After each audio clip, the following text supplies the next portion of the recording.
Hello welcome back to my YouTube channel. കുറേ കാലത്തിന് ശേഷമാണ് ഞാനിപ്പോൾ ഒരു വീഡിയോ ചെയ്യുന്നത്. ഇന്നത്തെ നമ്മുടെ റെസിപ്പി നല്ല ടേസ്റ്റി ആയിട്ടുള്ളൊരു ചിക്കൻ ബ്രെഡാണ്. അപ്പോൾ വേഗം തന്നെ വീഡിയോയിലോട്ട് പോകാം. ആദ്യം തന്നെ നമുക്ക് മാവ് തയ്യാറാക്കിയെടുക്കാം. അതിനായിട്ട് ഒരു കപ്പ് മൈദ മാവ് എടുത്തിട്ടുണ്ട്. അതിലേക്ക് 1/2 ടീസ്പൂൺ ഈസ്റ്റ് ചേർത്ത് കൊടുക്കുന്നുണ്ട്. ശേഷം ആവശ്യത്തിനുള്ള ഉപ്പ് കൂടി ചേർത്ത് കൊടുക്കുകയാണ്. ഇനി ഇതിലേക്ക് ആവശ്യത്തിന് ചെറിയ ചൂടുവെള്ളവും കൂടി ഒഴിച്ചു കൊടുത്ത് നമുക്ക് നന്നായിട്ടൊന്ന് കുഴച്ചെടുക്കാം. കുബൂസിനൊക്കെ കുഴച്ചെടുക്കുന്ന രീതിയിലാണ് ഇത് നമുക്ക് കുഴച്ചെടുക്കേണ്ടത്. അപ്പോൾ നമ്മുടെ മാവ് ഇവിടെ നന്നായി കുഴച്ചെടുത്തിട്ടുണ്ട്. ഇനി നമുക്കിത് 2 മണിക്കൂർ റെസ്റ്റ് ചെയ്യാൻ വെക്കാം. അപ്പോഴേക്കും നമുക്ക് ഇതിലേക്ക് ആവശ്യമായിട്ടുള്ള ഫില്ലിങ്സ് തയ്യാറാക്കാം. അതിനായി ഞാനിവിടെ ഒരു പാൻ എടുത്തിട്ടുണ്ട്. അതിലേക്ക് ഓയിൽ ചേർത്ത് കൊടുക്കുകയാണ്. പിന്നീട് അതിലേക്ക് ഒരു സവാള കട്ട് ചെയ്ത് ചേർത്ത് കൊടുക്കുന്നു. ആവശ്യത്തിന് പച്ചമുളക് ചേർക്കുന്നുണ്ട്. ഇതൊന്ന് ചെറുതായി വഴറ്റിയെടുക്കുകയാണ് ചെയ്യുന്നത്. ഇനി ഇതിലേക്ക് 1 കപ്പ് ചിക്കൻ ചേർത്ത് കൊടുക്കുകയാണ്. എല്ലില്ലാതെ ചിക്കൻ ചെറുതായി കട്ട് ചെയ്തിട്ടാണ് ഇട്ട് കൊടുക്കുന്നത്. ആവശ്യത്തിന് ഉപ്പും കൂടി ചേർത്ത് ഇതൊക്കെ നന്നായി മിക്സ് ചെയ്തെടുക്കാം. ഇനി ഇതിലേക്ക് 1 ടീസ്പൂൺ വെളുത്തുള്ളി പേസ്റ്റ് ചേർക്കുന്നുണ്ട്.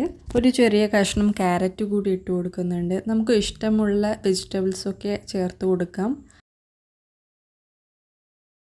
ഇതെല്ലാം അത്യാവശ്യം കുക്കായി വരുമ്പോൾ നമുക്ക് 1/2 കപ്പ് ക്യാപ്സിക്കം ചേർത്ത് കൊടുക്കാം. ക്യാപ്സിക്കം നിർബന്ധമായും ചേർത്ത് കൊടുക്കണം. എന്നാൽ മാത്രമേ ഫില്ലിങ്സിന് നല്ല ടേസ്റ്റ് കിട്ടുകയുള്ളൂ. ഇനി ഇതെല്ലാം കൂടി നന്നായി യോജിപ്പിച്ച് നന്നായി വേവിച്ചെടുക്കാം. അതുവരേക്കും ഇങ്ങനെ ഇളക്കിക്കൊണ്ടേയിരിക്കുക. അപ്പോൾ ഇതെല്ലാം നന്നായി കുക്കായി വന്നിട്ടുണ്ട്. ഈ സമയത്ത് ഞാൻ കുറച്ച് ഒരിഗാനോ ചേർത്ത് കൊടുക്കുന്നുണ്ട്. ഇതില്ലെങ്കിലും കുഴപ്പമൊന്നുമില്ല. പക്ഷേ ചേർത്ത് കൊടുത്താൽ കുറച്ചുകൂടി ഫ്ലേവർ ഉണ്ടായിരിക്കുന്നതാണ്. അപ്പോൾ നമ്മളുടെ ഫില്ലിങ്സ് ഇവിടെ റെഡി ആയിട്ടുണ്ട്. ഈ സമയത്ത് ഫ്ലെയിം ഓഫ് ചെയ്ത് 1 ടേബിൾ സ്പൂൺ ടൊമാറ്റോ സോസ് കൂടി ചേർത്ത് കൊടുക്കുന്നുണ്ട്. എല്ലാം കൂടി നന്നായി യോജിപ്പിച്ച് നമുക്കിതൊന്ന് മാറ്റി വെക്കാം. 2 മണിക്കൂറിന് ശേഷം നമ്മുടെ മാവ് ഇവിടെ പൊന്തി വന്നിട്ടുണ്ട്. ഇനി നമുക്കിത് ഓരോ ചെറിയ ചെറിയ ബോൾസുകളാക്കി മാറ്റി വെക്കാം. അപ്പോൾ ഞാനിത് ഓരോ ചെറിയ ചെറിയ ബോൾസുകളാക്കി മാറ്റിയിട്ടുണ്ട്. ഇനി ഇതിൽ നിന്നും ഓരോന്നും എടുത്തിട്ട് നമുക്ക് പരത്തിയെടുക്കാം.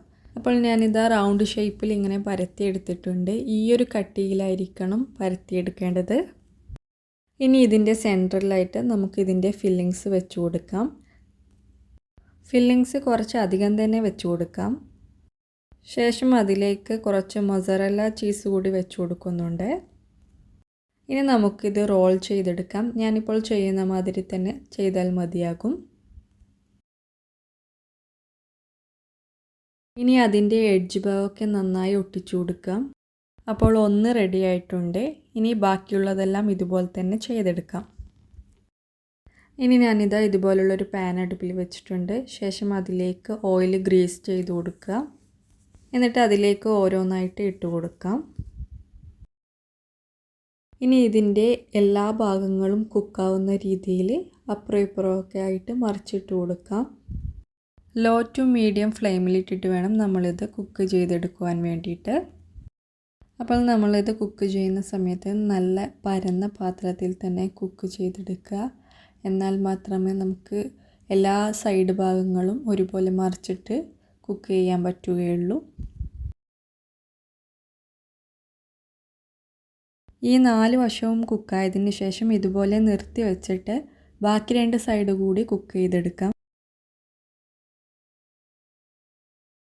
അപ്പോൾ ഇത് എല്ലാ സൈഡും ഇവിടെ കുക്കായിട്ടുണ്ട്. ഇനി നമുക്കിതൊരു പ്ലേറ്റിലേക്ക് മാറ്റാം. അപ്പോൾ നമ്മളുടെ സൂപ്പർ ടേസ്റ്റി ആയിട്ടുള്ള ചിക്കൻ ബ്രെഡ് ഇവിടെ റെഡി ആയിട്ടുണ്ട്. നിങ്ങളിത് ഇതുവരെ ട്രൈ ചെയ്ത് നോക്കിയിട്ടില്ലെങ്കിൽ തീർച്ചയായും ട്രൈ ചെയ്ത് നോക്കുക. ഫീഡ്ബാക്ക് അറിയിക്കുക. വീഡിയോ ഇഷ്ടപ്പെട്ടാൽ ലൈക്ക് ചെയ്യുക, ഷെയർ ചെയ്യുക, സബ്സ്ക്രൈബ് ചെയ്യുക. അടുത്ത വീഡിയോയുമായി കാണാം. Bye bye.